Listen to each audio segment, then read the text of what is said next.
ओडिशा प्रशासनिक इतिहास रे लेखाला अनु गौरଙ୍କ नाम प्रथम महिला मुख्य शासन सचिव भावे करिवे दायित्व ग्रहण।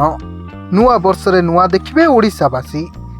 प्रथम थर पई जणे महिला आईएएस अधिकारी राज्य प्रशासनिक सेवार मुख्य हेबे। अतिरिक्त मुख्य शासन सचिव अनु गर्ग हेबे राज्यर प्रथम महिला मुख्य शासन सचिव। एने राज्य साधारण प्रशासन विभाग पक्षरु बुधवार विज्ञप्ति प्रकाश पाई। आसंता जनवरी 1 तारिख रे से दायित्व ग्रहण करिवे।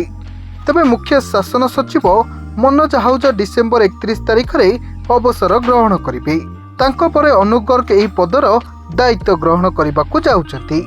तबे 1991 बैच रो वरिष्ठ आईएएस अधिकारी अनु गर्ग वर्तमान अतिरिक्त मुख्य शासन सचिव योजना और संयोजना विभाग एवं मुख्यमंत्री जल संपद विभाग अतिरिक्त मुख्य सचिव और एहास उन्नयन आयुक्त दायित्व तुलाउछंती।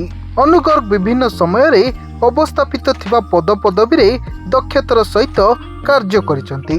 स्वास्थ्य, महिला और शिशु विकास, जल संपद भली गुरुत्वपूर्ण विभाग मुख्य भावे निजर दक्षता प्रतिपादित करिसंती।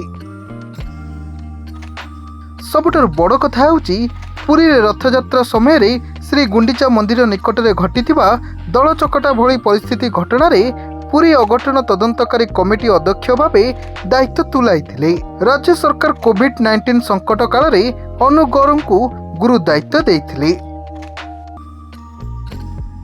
तेबे आईएएस अनु गर्ग 1 मार्च 1969 रे जन्म ग्रहण करथिले।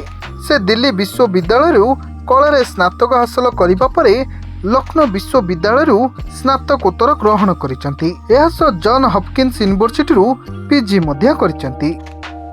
ब्यूरो रिपोर्ट, सरकार न्यूज।